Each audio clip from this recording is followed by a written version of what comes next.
Ada yang tahu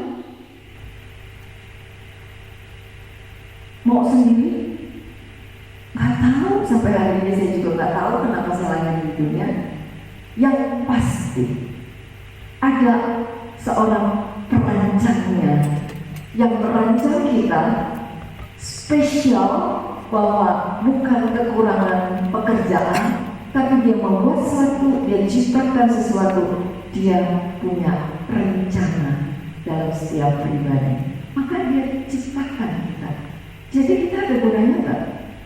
Ada. Tidak ada satupun yang lahir tidak berguna. Semua berguna. Sebab itu pentingnya kita mengetahui rencana Tuhan. Tuhan mau apa ciptakan saya. Dan ini kita belajar seumur hidup kita. Maka orang yang paling menderita adalah orang yang tidak tahu rencana Tuhan untuk apa di dalam hidupnya. Lanjut. Apa tujuan hidup ini? Mulai lebih kita diajak berpikir. Maka sekarang kita belajar bersama-sama, ya. Lalu kemudian siapa dirinya sendiri? Sudah berapa kali berkaca hari ini? Kalau laki-laki bisa bilang belum, ya, atau bisa juga sudah sekali. Tapi kita wanita sudah berapa kali? Saya kalau ditanya hari ini saya berapa kali berkaca, saya juga udah lupa udah berapa kali. Yang pasti udah 2 kali aja. Ya selama di sini aja 2 kali saya berkaca gitu ya. Yang pagi-pagi nggak terpikir gitu kan.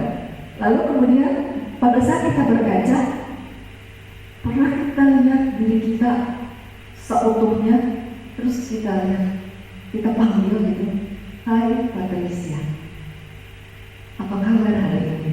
Kamu bahagia? Pernah tanya begitu di kaca? Enggak kan? Mana sempat gitu kan ya? Semua serba instan, apalagi zaman sekarang. Ada waktu pun pura-pura nggak punya waktu, lebih baik buka HP gitu ya. Males banget gitu ya untuk renung-renungin diriku gitu ya. Nggak ada waktu. Dan orang paling tidak suka merenung tentang dirinya sendiri. Karena apa? Musuh terbesar dalam hidup kita adalah diri kita sendiri, ya. Tapi kalau teman-teman sudah menemukan dirimu, sudah tahu tujuan hidupmu untuk apa, sudah belajar sedikit, Tuhan mulai membuka rencana yang kita, bahagia itu bukan main hidup kita. Karena kita merasa sayang untuk membuang waktu sedikit aja, sayang, sia-sia. Apalagi yang mungkin tidak penting banget gitu ya. Mari kita lanjut. Lalu siapa saya menurut pandangan diri sendiri dan pandangan orang lain. Ini penting, karena ini akan berkaitan terus pada sesi-sesi berikutnya. Sekali kita baca bersama-sama. 1, 2, 3. Siapa saya menurut pandangan diri sendiri dan pandangan orang lain. Sejenak seperti itu. Menurutku siapa? Menurut orang lain. Mama, papa, kakak, adik, teman kerja, kakek, nenek, pacarku mungkin setelah besar kita mulai kenal, suamiku bagi yang sudah berkeluarga. Coba kita lihat, saya senang dengan gambar ini. Dia sebenarnya siapa? Terus yang dia lihat, puji Tuhan dia lihat singa. Kalau dia singa, tapi dia lihat mukanya kucing, rugi banget kan? Ya, dia perlu bersyukur. Kalau dia kucing lihat kepedean banget gitu singa gitu ya. Tapi saya suka, banyak memberi inspirasi setiap kali lihat gambar ini. Gak tahu kenapa, setiap kali lihat ini selalu beda-beda gitu, punya pengabdian di dalam pikiran saya. Teman-teman, self image itu banyak memakai pikiran, ya, banyak memakai pikiran. Lanjut.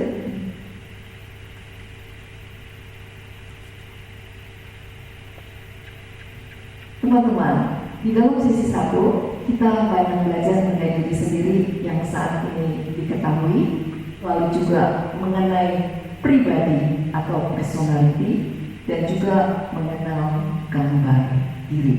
Ya, jadi tiga ini, mengenal diri sendiri yang saat ini diketahui, yang kedua mengenal kepribadian atau personality, dan yang ketiga mengenal gambar diri. Sebelum ini saya mau bercerita. Ya, senang kan kalau mendongeng? Ya, saya mau mendongeng sedikit bercerita ya.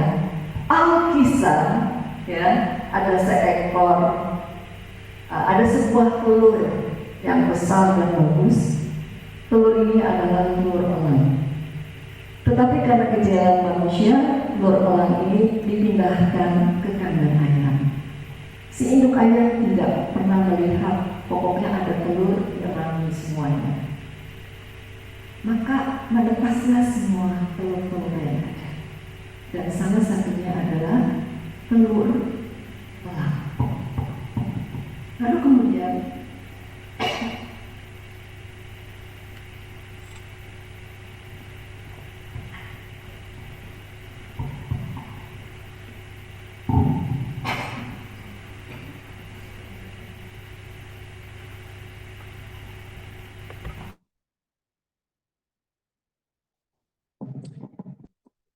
jadi saya sudah tahu ya, setiap kali saya melayani tempat-tempat tertentu saya pasti bawa layar.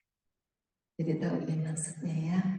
Karena saya ngomong sampai nggak bisa kencang kan pelan-pelan gitu, menjaga supaya saya punya layar ini baik gitu, tidak tertarik.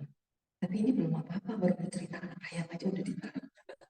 It's okay, lupakan. Kembali ke anak ayam tadi. Lalu menetaslah telur-telur ini, termasuk telur elang tadi. Lalu kemudian si elang ini hidup bersama-sama dengan ayam. Besar bersama ayam, mencari makan bersama induk ayam. Lalu induk ayam juga, cuk, cuk, cuk. Dia juga mulai bisa, cuk, cuk. Dia mulai bisa berespon. Lalu induk ayam bilang, kalau cari makan begini. Lalu dia lihat, oh oke. Terus dia juga kalau mulai makan, tuk, tuk, tuk, mengais kaki. Dia mulai memakan cacing dan sebagainya. Sampai besar. Bersama-sama besar semua. Lalu kemudian budaya ayam, kebiasaan ayam, semuanya dilakukan dengan baik oleh si elang. Sampai elang menjadi tua. Satu hari elang lagi berjalan sendiri, lalu kemudian tiba-tiba dia naik ke atas. Wow, ada burung besar sekali, gagah sekali, enak juga ya. Jadi burung seperti itu bisa terbang ke sana ke sini dengan bebas. Lalu tiba-tiba dia begitu terkejut karena dia menukik seekor anak ayam, diambil, dibawa. Wih, kaget dia. Dia bilang, jangan-jangan sebentar lagi saya juga ditukik, diambil gitu kan. Lalu kemudian pendek cerita, lalu kemudian burung elang berterbang di sekitar itu, lalu hai kawan, apa kabar? Kita serumpun ya, kita sama-sama elang. Kenapa ada di sini? Ayo kita terbang.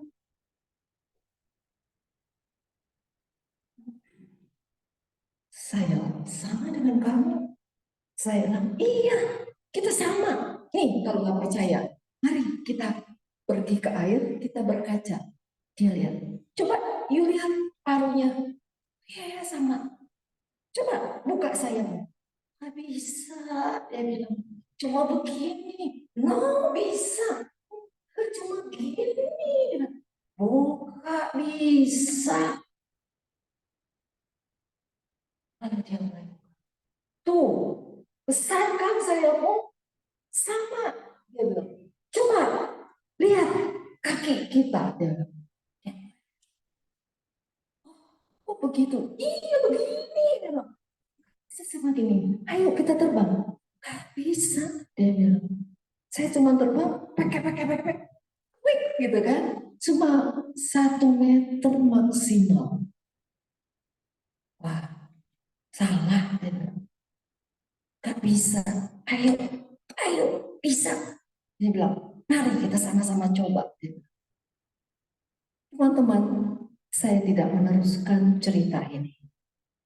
Apakah si orang tua ini akhirnya terbang atau akhirnya dia tetap tinggal di situ? Itu adalah keputusannya. Betul? Apakah si elang ini bisa terbang tinggi? Bukan saya yang jawab. Apakah bisa terbang tinggi? Apakah cara makan elang itu mengais? Seperti apa? Matanya tajam, menukik ke bawah dengan cakarnya. Langsung dia adalah binatang yang fight. Ya. Ketika ada badai, turun ke bawah, tidak kemana dia. Dia terbang semakin naik, naik, dan naik sampai ke atas. Lalu kemudian dia tembus awan, dia tebarkan sayapnya, lalu dia bilang apa? Welcome the problem. Dia sudah bisa mengikuti irama dari badai yang ada. Dia menembus ke awan, dia sudah mulai. Badai boleh badai, tapi dia aman. Di dalam kitab suci, apakah ditulis kamu adalah anak-anak ayamku? Ada. Apa yang tertulis dalam kitab suci? Tuhan bilang apa?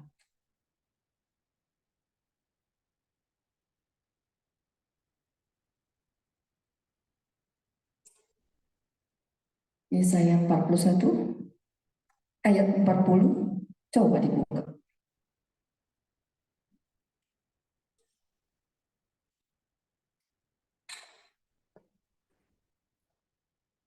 Semoga benar.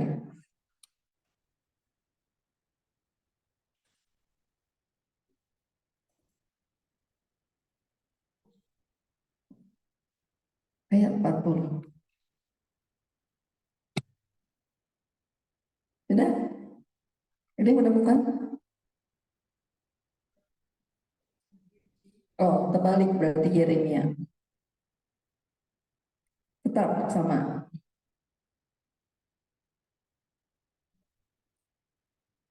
Ya, pokoknya gitu deh, jangan makanya begitu deh. Kalau dengan 40 ayat 41, kalau enggak 41 ayat 40. Bisa agak lupa. Orang yang nanti-nantikan Tuhan.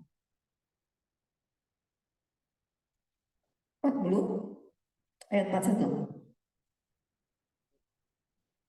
Lama sekali. Hai, orang muda. Hah?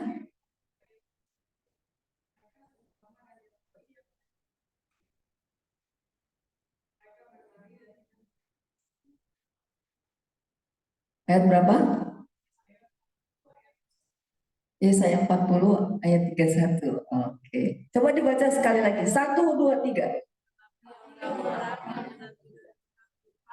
Mendapat kekuatan baru, mereka seumpama Raja Wali yang naik terbang dengan kekuatan sayapnya. Mereka berlari dan tidak menjadi lesu. Mereka berjalan dan tidak menjadi lelah. Ajaib nggak? Ajaib. Dan masih banyak lagi ayat-ayat kitab suci yang bercerita tentang Raja Wali. Ya. Jadi nggak pernah cerita tentang ayam. Itu salah satunya saya nggak suka ayam. Oke, lanjut ya intermezzo. Teman-teman, si elang ini yang dibesarkan oleh ayam bertingkah laku seperti ayam. Kenapa? Karena dia dibesarkan oleh induk ayam. Kelakuan budayanya, kebiasaannya, tingkah lakunya, cara berpikirnya, cara pandangnya, semuanya seperti ayam. Padahal dia elang. hati-hati kita sebagai anak-anak Tuhan. Tuhan bilang apa kepada kita? Ya, bahwa kita segambar dengan Dia. Mari kita lihat bersama-sama, teman-teman, kodrati manusia. Ini penting sekali ya. Kodrati manusia, yang pertama kita baca bersama-sama di dalam Kejadian 1 ayat 27. Ayo, siapa yang mau membacakan? 1, 2, 3.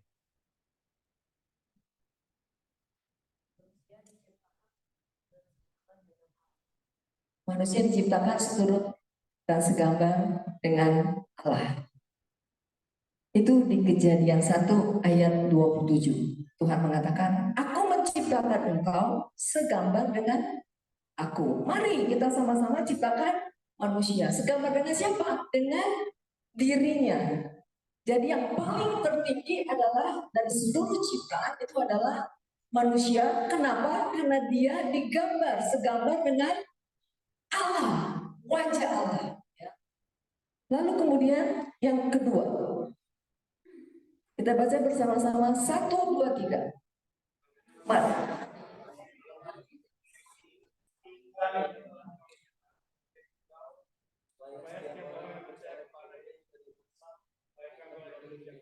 Ya, bahwa manusia pribadi yang sangat dicintai oleh Allah. Ada alasannya, sebab itu tadi saya kalau nggak salah lihat di atas kaosnya ini itu di belakang Youth Amazing Grace punya seragam itu ada tulisan Yohanes 3 ayat 16, betul? Apa isinya?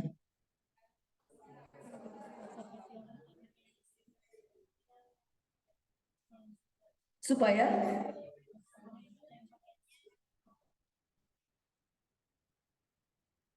orang yang apa?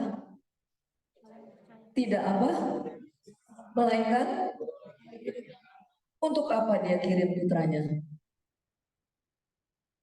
Karena begitu besar kasihnya. Jadi kalian pakai itu harus ingat dan tahu artinya itu. Ya, enak banget tuh, jadi ingat terus. Nah, kodrati manusia yang kedua yang perlu saudara ingat adalah bahwa manusia adalah pribadi yang dicintai Allah. Katakan kepada teman sebelah saya, sebut namanya kenceng, kamu dicintai Allah.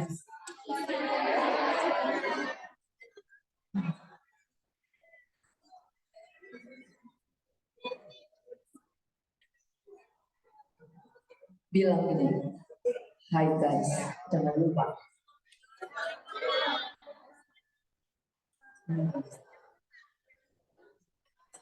Masalahnya punya tradisi, yaitu tradisi apa? Lupa, lupa, apa-apa lupa. Herannya kalau orang nyakiti sesuatu yang menjengkelkan nggak lupa, tapi yang bagus-bagus lupa. Rugi kan? Coba pikir kenapa begitu? Yang bagus, coba kalau terima WA di belakang ditulis GBU, artinya apa? God bless you. Ada 10 yang WA tulis GBU, rasanya seperti apa?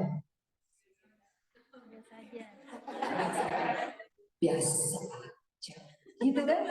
Coba ada 1 WA yang tulis bahannya jelek, terkutuk loh. Langsung WA yang lain. Apa ya? Dia tulis begitu ke gue. Santai. Ya. Langsung tuh viral. Tentu bukan KAG. Ya kan? Bukan KAG pastinya. Jadi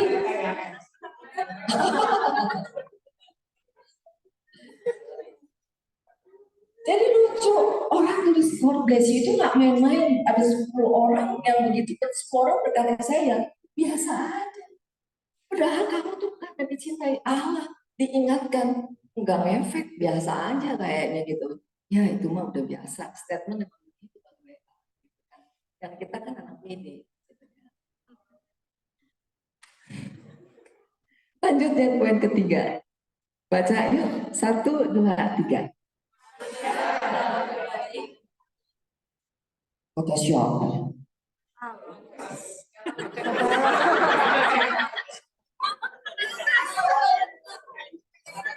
Di mana-mana itu perlu bukti, ya. Jangan gosip gitu ya. Manusia adalah pribadi yang berharga di mata Allah. Baca Yesaya 43 ayat yang keempat.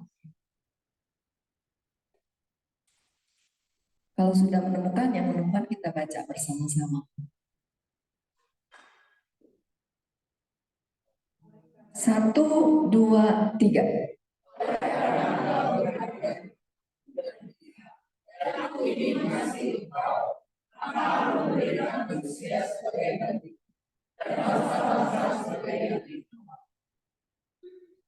Mirip ya sama yang di atasnya ya, Yohanes 3 ayat 16, betul. Ganti manusia, ya. Nah, ada kembali ditegaskan. Lanjut. Manusia adalah pribadi yang diakui dan diterima. Jadi Tuhan mengakui kita pribadi lepas pribadi dan kita diterima utuh tanpa syarat. Satu-satunya pribadi yang menerima kita tanpa syarat itu adalah Yesus, yaitu Tuhan, yaitu Bapa kita. Mama kita aja, Papa kita belum tentu. Sering kita suka dibanding-bandingkan. Tapi Bapa kita di surga terima kita utuh apa adanya. Next. Teman-teman, tadi tentang kodrati manusia. Sekarang kita masuk ke personality atau kepribadian. Apa itu personality atau kepribadian? Sering kita dengar nggak? Pribadi dengar, pribadinya bagus banget, gitu kan? Ya, nah ini kita mau belajar. Yuk, istilah personality kita baca bersama-sama. 1, 2, 3. Istilah personality berasal dari kata Latin persona, yang berarti topeng atau kedok, yaitu tutup muka yang sering dipakai oleh pemain-pemain panggung, yang maksudnya untuk menggambarkan perilaku, watak atau pribadi seseorang. Tunggu sampai di sini. Jadi berarti personality ini sesungguhnya atau bukan? Bukan, karena dia adalah kedok. Kalau kita mau bermain, orang bermain sandiwara, yang dia lakoni di panggung, itu sesungguhnya diri dia bukan. Demikian juga dalam film ya, berapa banyak sutradara memberi kepada artis peran, kamu nanti memerani seperti ini, antagonis dan sebagainya. Apakah itu sebenarnya dia? Bukan. Ini adalah personality, yaitu kedok. Teman-teman punya kedok? Puji Tuhan, kalau sudah tahu.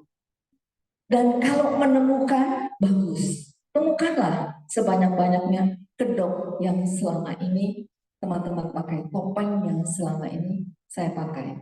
Mungkin di kantor kita tahu bahwa, bos saya itu sebenarnya sama orang yang rajin. Padahal saya di rumah, mohon maaf nih, mandi aja kalau perlu. Kalau nggak saya nggak mandi, repot mandi. Tapi karena saya punya bos itu senangnya sama orang yang rajin, maka begitu mau berangkat kerja saya memakai, saya ambil kedok saya mulai pakai, ya, pakai parfum lah, apalah ya pokoknya kesan supaya kelihatan rajin. Datang pagi, kelihatan mandi gitu kan ya, bajunya licin banget gitu ya, pokoknya kelihatan rajin lah, ada kesan rajin. Saya pakai kedok rajin, padahal belum tentu rajin. Bisa juga lalu, wah, kalau saya bermain sama orang-orang yang senang pakai bermerek, ya kan? Waduh, repot juga nih ya. Saya nggak suka yang bermerek, yang penting yang dipakai. Bagaimana nih? Kalau saya nggak pakai, nanti saya dibilang iri. Nanti saya dipakai, saya ditolak. Mereka harus tahu tentang semua merek-merek ini. Maka minimal, sekalipun saya nggak suka, saya harus menyediakan waktu untuk menghafal merek-merek. Merek satu malam, satu nama. The best minyak wangi, the best sepatu, the best kaos, the best apa, supaya nanti kalau ngomong, tahu merek-merek minimal merek dulu lah ya yang tahu gitu ya. Perkara beli nanti gampang gitu ya. Mangga dua ada yang KW-KW gitu ya. Saya paling kesel kalau lihat orang KW ya. Lebih baik saya pakai tas sama merek daripada pakai KW-KW gitu ya. Kiranya orang nggak tahu itu ya. Begitu orang yang biasa pakai hebat langsung tahu nggak itu KW. Satu dia tahu, dia bilang sebel banget gue beli sekian juta, dia cuma beli 200.000 pakai KW gitu. Sakit hati nggak ada? Sakit hati. Udah kita dikeselin orang, terus orang yang ngeliat kita dia terluka karena dia beli sekian juta, beli pakai KW-nya. Gigi banget ya. Jadi kembali ke dong apa yang harus dipakai. Menyukai hal-hal yang branded, sekalipun tidak suka atau mungkin tidak mampu untuk membeli, harus berusaha minimal punya satu yang branded, kaos satu, sepatu satu, sepasang minimal. Padahal nggak suka. Aturan ini uang mesti ditabung, hari ini enggak. Nyiksa nggak tuh pakai topeng? Ya, teman-teman yang berpikir sendiri, berapa banyak topeng yang sering kita pakai? Ya, pikirkan yang tahu hanya saya tentang topeng-topeng itu. Ya, berarti begitu banyak kepalsuan di dalam hati ini untuk menampilkan saya mau tampil seperti apa. Ya, apalagi kalau termotivasi dengan seseorang. Sekarang ini kan banyak opa-opa Korea tuh. Ya, rambutnya begitu, sampai semua model rambutnya sama. Ya. Lalu kemudian yang wanita-wanita ini semuanya sampai orang yang kulit sawo mateng aja pengen kayak orang Korea. Beli vitamin gitu yang nutrisi yang mahal supaya warna minimal putih gitu ya kayak orang Korea. Sampai hidung nggak seperti dia, jadi harus pergi operasi hidung gitu ya. Nah yang lebih parah lagi ini emak-emak muda gitu ya. Jadi, waduh, bulu mata begini lagi ya, nancep gitu ya. Melihat kan bulu mata air, nancep kan ya ke dalam. Waduh, berapa tidak damainya melihat bulu mata yang nancep begini. Sebab itu saya harus pasang yang lebih panjang. Dan cukup repot, maka yang tanam. Pergilah sawah untuk tanam ini bulu mata di sini. Ya, kalau enggak, yang ada magnet langsung tik, tempel. Kayaknya kurang satu, tambah lagi satu, sampai kayak kedip-kedip aja susah. Itu kayak panjang itu sampai kayak sabuduk begitu ya. Kenapa? Menurut dunia ini yang cantik gitu. Lalu bibir kurang berbuah gitu. Gitu ya. Jadi terus bagaimana ini saya? Loh, saya ngomong fakta toh. Artis-artis suntik bibir sampai berapa kali mesti suntik bibir sampai bibirnya itu pik babi. Mungkin kalau dia nggak bisa terima diri, kesel ya. Kenapa aku diciptakan dari bumi gitu ya? Manja banget gitu kan. Manusia mau seperti kayak babi. Bersyukur kalau dia berhasil suntiknya. Kalau dia nggak berhasil, terus nanti tanya sama, sebetulnya saya mendampingi Pak Sutri, nanti tanya lagi sama suaminya, Beb, cakep. Terus suaminya bilang, kayaknya bagusan ini udah. Kan wanita itu sering maunya senang dibohongi gitu loh. Sampai laki-laki komplain, gimana ya? Mau bicara yang jujur malah mau senangnya yang dibohongi gitu kan? Nah, hati-hati. Kok marah terus tidak bisa menerima diri ini apa adanya? Ya, yang gemuk mau kurus, yang kurus mau gemuk gitu ya. Sampai minum vitamin ya. Beda aja. Terus saya mau dibilang, tapi saya kurus. Puji Tuhan, saya bilang, saya kurus. Karena apa? Biar gini-gini kejadianku dahsyat dan ajaib. Ajaib adanya, ya kan? Dan tidak ada duanya di dunia. You cari sekelilingnya, nggak ada model begini di dunia. Cuma satu. Kembar aja lahir beda nggak? Beda. Kembar kembar aja beda. Jadi itu dahsyatnya Allah ciptain kita. Itu syukuri dirimu ada. Kalau sampai yuk not look nice, yang salah yuk ya. Bukannya Tuhan buat kita begitu manis. Jadi kita yang seringkali merusak diri kita sendiri gitu ya. Nah, ini ya. Kita lanjut poin 2, kita baca pesan 1, 2, 3. Bangsa Romawi, persona berarti bagaimana seorang tampak pada orang lain. Jadi kita selalu berusaha untuk bagaimana menyenangkan orang lain, mau seperti apa, dia buat seperti itu. Next. Nah, seharusnya seperti apa? Akan tetapi yang dibuat manusia apa? Kita lihat. Baca 1, 2, 3. Setiap manusia seharusnya bertumbuh dalam kodrati manusia yang telah diciptakan oleh Allah. Namun di dalam kehidupan seiring berjalan waktu, setiap diri manusia tidak lagi mengenal kodrati manusia seutuhnya. Dibilangnya apa? Seiring perjalanan waktu, manusia tidak lagi mengenal kodrati manusia seutuhnya. Bagaimana dengan aku? Masih ingat ya kodrati tadi ya? Itu sumbunya kodrati manusia itu. Next, kita baca bersama. Manusia mulai dikenal lewat kepribadian yang dianggap oleh diri sendiri atau oleh orang lain. Ya, jadi seringkali orang mengenal kita itu apanya? Bukan gambar dirinya, tapi pribadinya. Maka sampai ada sekolah kepribadian, betul? Saya nyaris ikut sekolah kepribadian, ya, John Robert Power. Tapi akhirnya saya cuma ikut seminarnya aja karena kebetulan diadakan di katedral. Wah, kebetulan nih saya bilang.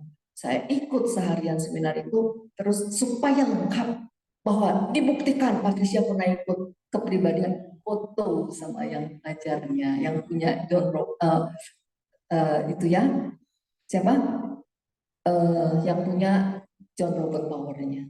Jadi punya gambarnya. Ya. Perlu bukti di share besok. Bersyukur nggak perlu bukti. Kalau bukti besok saya share gambarnya gitu. Nah, kenapa? Karena orang mulai kenal kita begini. Kepribadiannya apa? Pribadinya menarik, pribadinya ramah, gitu kan? Pribadinya menawan, begitu ya. Jadi orang mulai kenal semuanya tentang ini dan pribadi bisa dipelajari, ya. Penting nggak?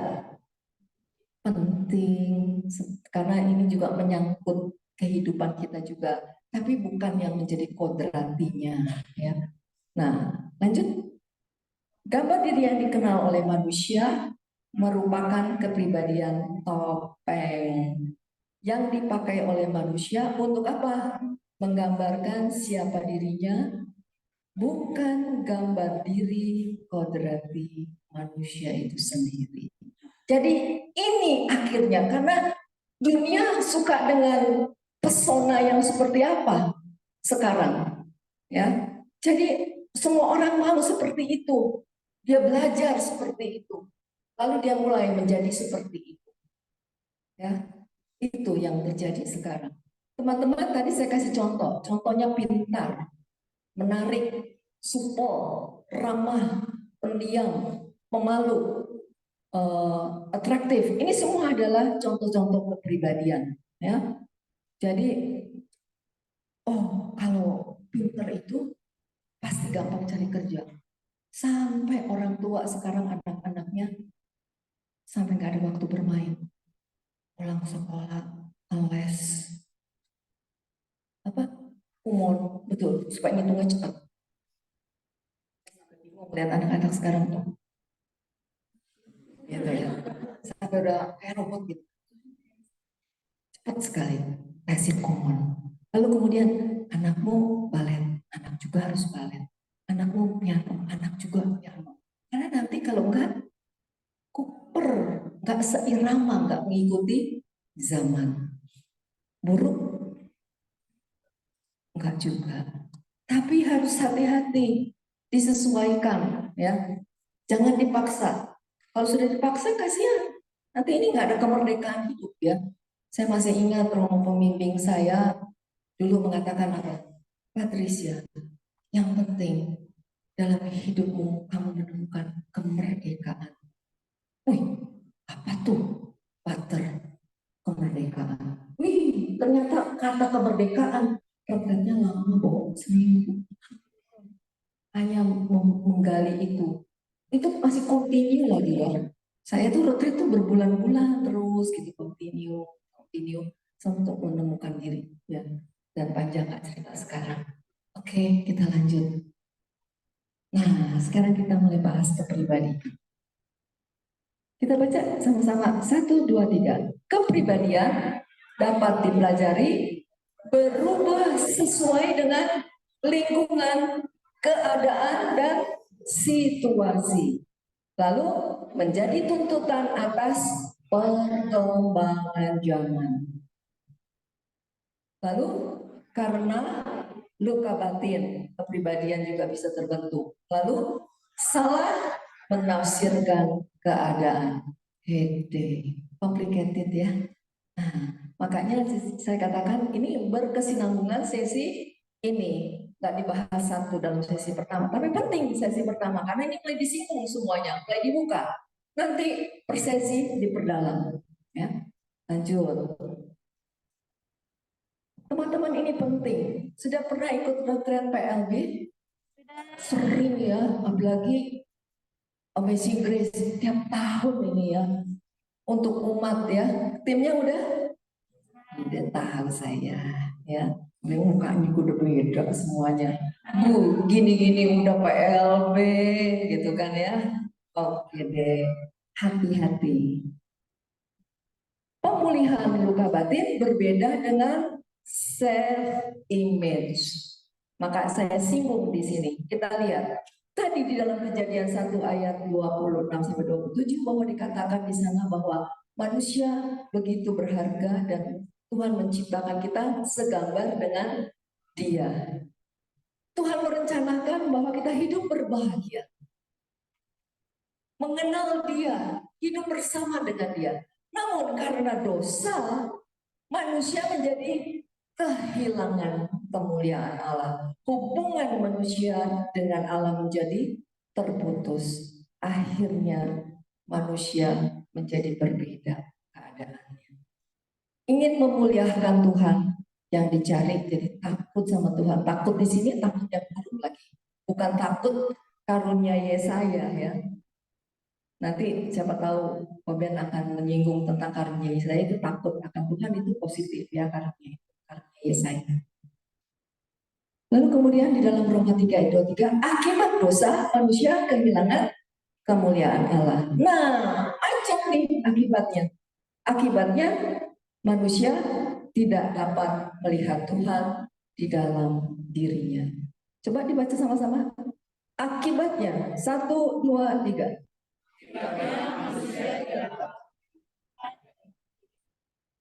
Tetapi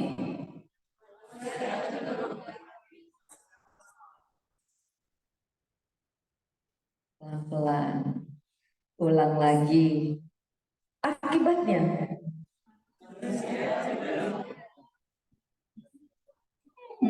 mulai semrawut begitu. 1, 2, 3.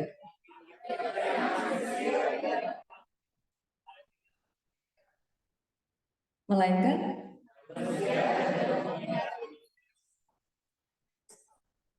cenderung melihat,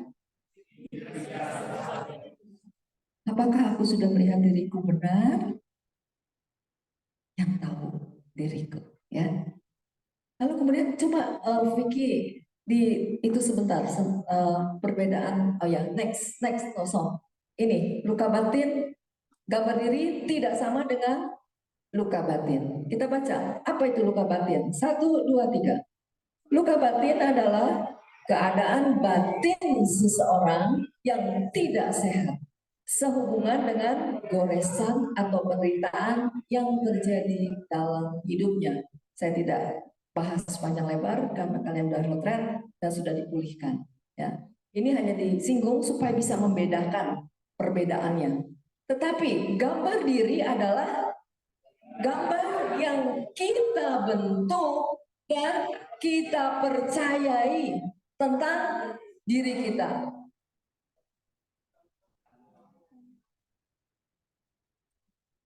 Sekali lagi, 1, 2, 3. Gambar diri adalah gambar yang kita bentuk dan kita percayai tentang diri kita. Tunggu sampai di situ dulu. Tentang apa? Tentang gambar yang kita bentuk, gambar yang kita bentuk dan kita percayai tentang diri kita tanpa kemauan dan kesadaran manusia yang terbentuk dengan begitu saja. Itu gambar diri. Jadi kita seringkali bilang, seperti apa gambar diriku? Aku orang yang keras kepala. Kok bisa bilang begitu?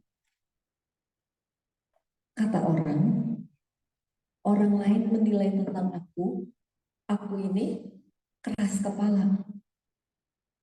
Padahal mungkin belum tentu aku keras kepala. Tapi karena orang banyak menilai begitu, pelan-pelan tanpa aku sadar aku mulai mikir, ya juga ya, aku keras kepala ya. Lalu kita percaya, iya, saya keras kepala. Itu gambar diri. Pelan-pelan dia.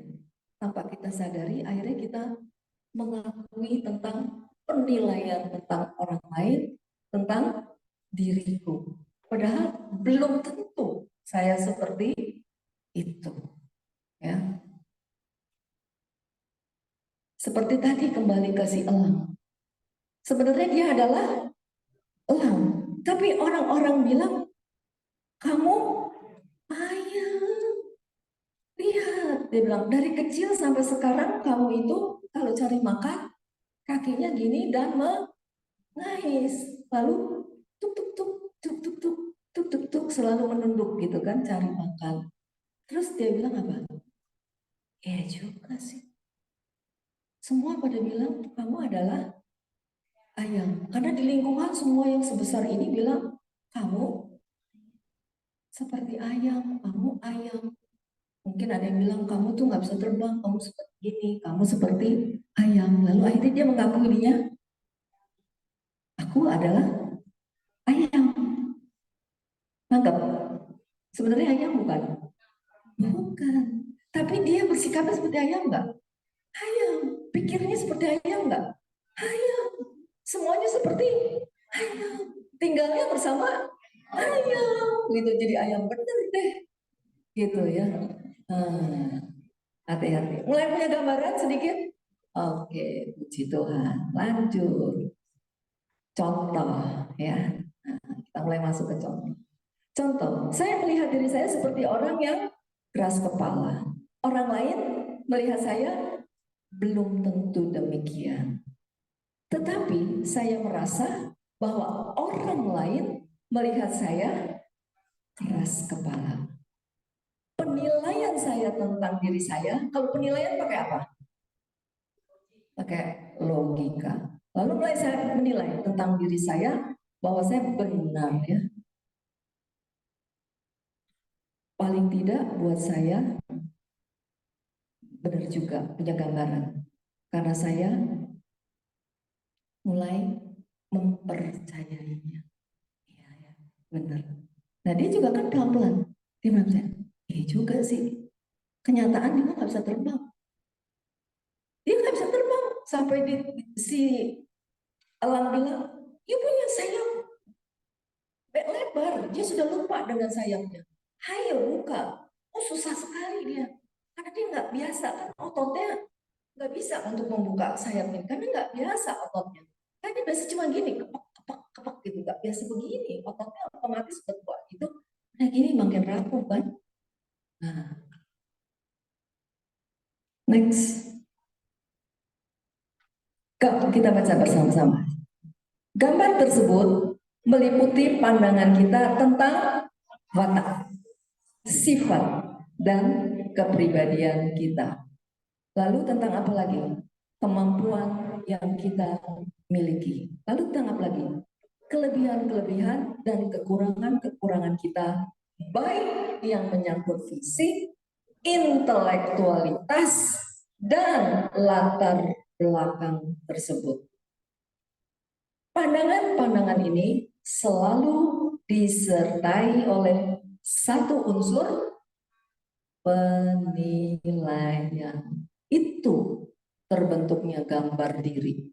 Jadi gambar diri tentang kita terbentuk itu karena mulai dari kelebihan kita, kekurangannya, keintelektualitasan kita, semuanya ada di sana. Nanti lingkungan juga, budaya juga ada di sana. Itu semua membentuk unsur-unsur ini yang membentuk tentang gambar diri kita. Kompleks nggak? Kompleks. Maka nggak heran tadi akhirnya, ya toh, kita menjadi lupa, betul? Udah lupa. Injil Yohanes 1 ayat 12 mengatakan apa? Ketika kita begitu dibaptis, Tuhan bilang apa? Kamu adalah putra Allah. Kamu adalah warga kerajaan Allah. Betul. Maka segala otoritas dan kuasa akan diberikan kepada kita. Itu kata Injil Yohanes ayat 12. Ya. Bapak semua baca deh. Ayo baca 1, 2, 3. Buka.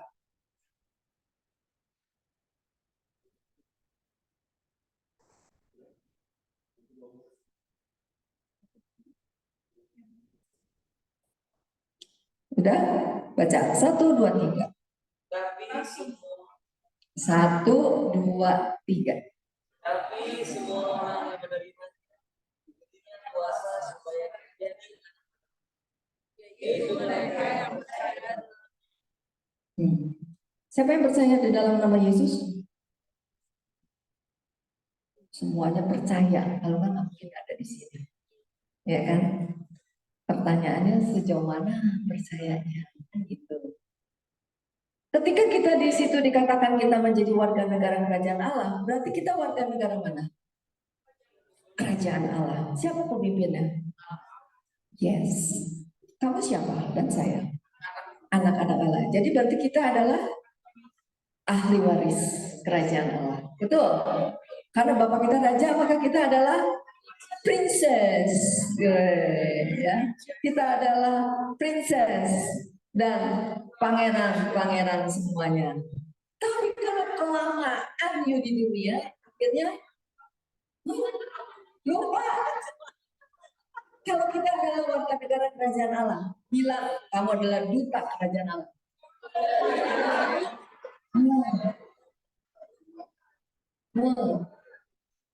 Awas lupa ya.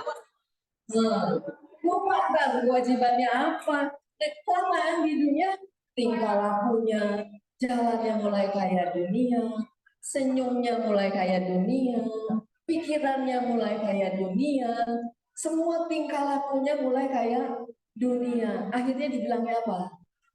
Aku adalah anak dunia. Gitu. Lupa.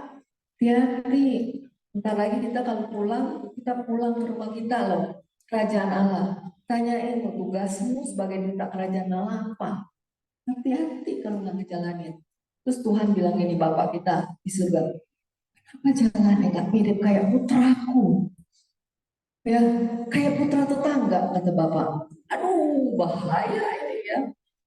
Hati-hati, kita nggak mirip sama putranya. Karena tujuan dia menciptakan kita apa? To be like Jesus. Ya. Lanjut. Jadi pandangan-pandangan ini selalu disertai oleh suatu unsur penilaian. Lanjut. Baca sama-sama. 1, 2, 3. Gambar diri mempunyai pengaruh atas cara kita bertingkah laku dalam Next. Nah, bagaimana gambar diri ini dibentuk? Nah, ini. Satu.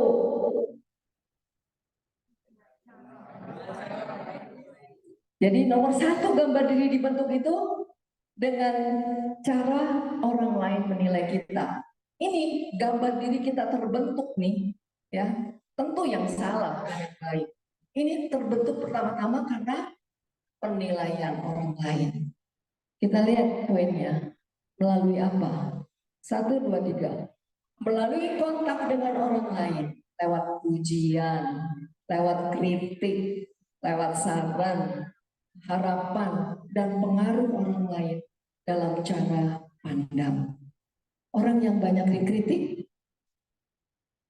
terluka, terus mulai nggak percaya diri. Kalau terlalu dipuji, ini juga hati-hati ya. Ada satu hal yang saya baru dengar lagi nih, bagus banget. Anak bagus nggak bilang kamu pinter, bagus, kamu pinter gitu ya. Tapi kalau keseringan, kamu pinter, terus dia langsung mana? Percaya, itu kan gambar diri kan perlahan-lahan karena penilaian orang, walaupun sebenarnya belum tentu, tapi dia percaya bahwa aku pintar. Lalu ketika dia menghadapi satu masalah di sekolah, dia mulai melihat, dia takut. Kenapa? Saya ini pintar, harus bisa menyelesaikan masalah urusan sekolah. Ketika dia nggak bisa, dia takut, dia stres, dia nggak berani. Berapa banyak orang yang sering dipuji waktu kecil kelebihan, akibatnya dia nggak berani menghadapi masalah. Jadi juga nggak terlalu bagus. Jadi hati-hati ya. Padahal kalau jujur, sholat, kamu pandai, ini, gitu. Karena kan menurut ajaran dari di luar iman Katolik memperkatakan yang positif. Benar nggak? Benar. Karena ini apa yang kita tabur kita tuai, tapi juga perlu juga pemikiran yang benar, kebijaksanaan yang benar, jangan asal ngomong aja. Tapi mungkin bisa dengan kata yang lain gitu loh. Misalnya saja, kamu bisa, gitu kan. Kalau apalagi anak kecil ya, yang memakai perasaan, bisa perasaan itu yang dibaiki. Oke, nggak membahas itu, bukan parenting. Jadi ke parenting. Lihat, role model yang kita gambarkan semasa hidup kita. Siapa? Misalnya kita mengidolakan orang yang paling dekat, mungkin ayah kita atau ibu kita. Ya. Jadi kita kepingin seperti dia. Pernah dengar seperti itu? Iya. 2. Bagaimana gambar diri dibentuk? 1, 2, 3. Dari kebutuhan pribadi dan ambisi hidup yang ada. Kita baca. Kebutuhan untuk diakui, dimengerti, dicintai, diterima. Teman-teman, poin ke-1 ini adalah kebutuhan dasar manusia. Betul? Waktu kita PLB ini dibahas. Maka ketika ini tidak dipenuhi, orang menjadi terluka. Efek dia ke gambar diri. Ya, karena setiap manusia butuh, ya, dia punya ambisi untuk ini, untuk diakui, ya, keadaannya, untuk diterima, untuk dicintai. Jadi dia berlomba untuk itu. Ya. Ketika ini nggak didapat, dia kecewa. Lalu keinginan dari diri sendiri untuk dapat menyesuaikan diri dengan apa yang diharapkan orang lain. Pernah begini? Siapa biasanya? Ya saya hanya untuk menyenangkan papa atau mama. Maksudnya jauh-jauh lah. Kuliah aja, nih sangkoknya yang berdiri di sini. Ali nggak suka hitung-hitungan.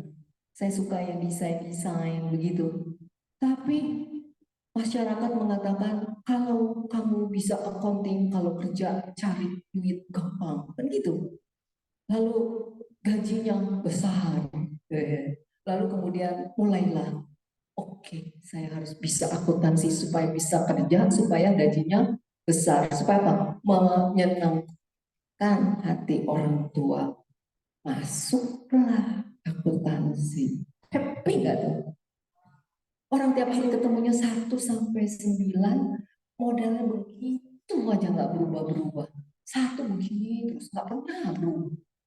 7 ya begitu nggak berubah. Ya, susun dibolak-balik sama saya begitu juga. Katanya akuntansi itu seni merangkai angka. Saya rangkai itu angkanya begitu-begitu aja nggak berubah. Di mana seni gitu ya? Ya puji Tuhan, tapi untuk lulus juga gitu. Tapi ya begitulah, nggak begitu bahagia, nggak happy. Belum belajar ini, belum ikut self image, ya sudahlah. Kalau sudah ikut self image mungkin enggak gitu ya. Lalu kemudian tuntutan dari orang lain secara jasmania seperti cara berpakaian, berpenampilan, facial dish. Betul nggak sekarang orang mulai banyak begini? Fashion, ya kan? Kalau nggak fashion itu old style gitu ya. Wah, itu teman-teman tahu, ini paling menderita luar biasa ya. Saya tuh seneng pakai baju yang casual. Tapi kan tuntutan ya, kalau kita pergi kondangan kan nggak boleh casual dong. Pakailah rok gitu kan. Itu buat saya tuh, gitu ya. Tapi ya it's okay lah. Dulu, no. Waktu gambar diri saya belum dipulihkan, tapi sampai hari ini sih sebenarnya saya juga nggak suka pakai daster. Teman-teman saya kalau pakai daster kayak banci tuh, gitu ya. Nggak suka saya gitu loh. Ya, terus pikir-pikir ya cari masa, cari akarnya gitu. Kenapa saya seperti itu? Oh, nah pas waktu itu PLB lalu self image mulai ketemu. Jadi perlu pemenuhan. Oh, akarnya mulai dicari. Dulu papa maunya anaknya laki-laki, gitu ya. Puji Tuhan, mama itu orang, mama saya hebat. Anak saya wanita, cantik. Dia bikin baju yang cantik-cantik buat saya. Saya ingat, tapi saya tuh nggak suka. Gatel mama, sampai di sini dipakai bedak karena gatel, pakai ada renda-renda gitu ya. Mama saya senang, dia tuh terampil bikin baju lady-lady gitu buat anaknya bunga-bunga.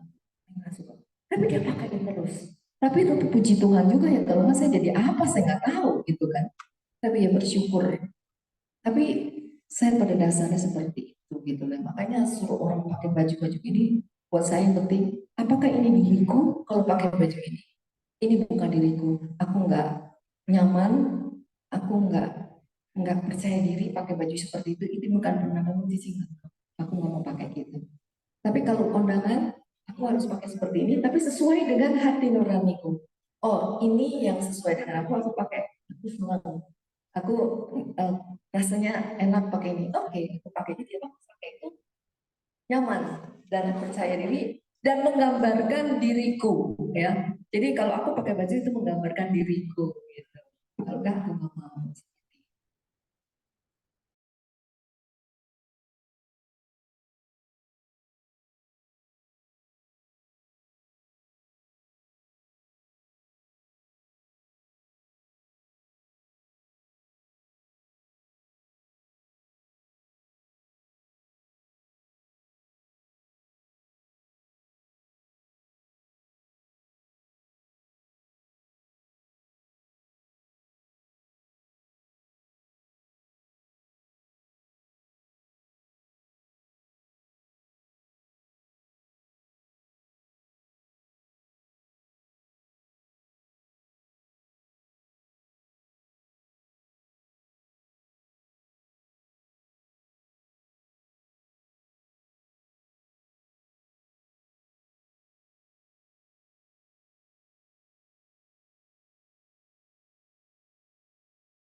Kan sifat-sifat atau kepribadianmu yang diketahui. Lalu kemudian sebutkan gambar diri yang diketahui. Dan sebutkan kodrat manusia yang kurang dirasakan saat ini. Ada berapa kodratnya? 4. Nah, coba di-sharingkan yang mana sih yang saya rasa, oh saya kayaknya kurang. Bisa 4-4-nya.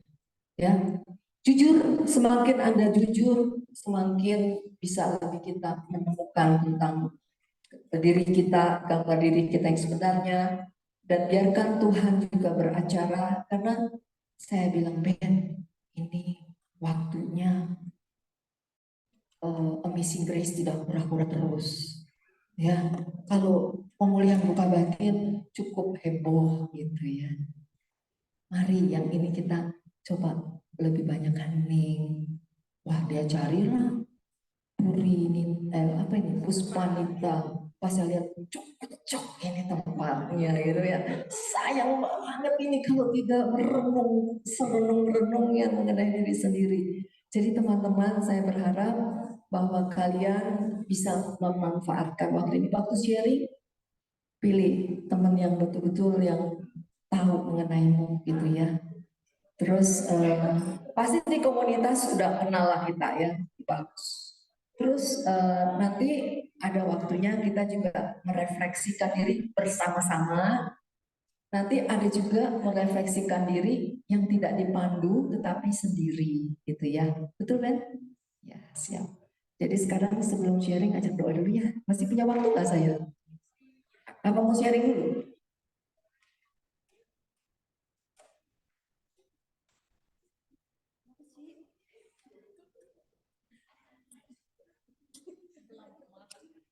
Teman-teman, sharingnya kalau bisa jangan keluar, udah gelap masalahnya. Ya, nanti bertemu teman yang lain lagi. Oh, itu nanti kalau di sana ada spesial ya, sesi IM gitu. Ah, kalau di sini di tempat yang terang berkumpulan ya. Jadi mungkin panitia sudah menentukan teman sharing di sini. Nanti habis sharing baru kita kumpul lagi untuk doa lalu masuk silaturahmi. Oke? Oke, selamat sharing. Ya, oke. Jadi teman-teman jangan keluar dari ruangan ini. Silahkan cari tempatnya, ya. Kursinya boleh diatur. Pokoknya jangan keluar dari ruangan ini. Setelah sharing, baru kita akan berdoa.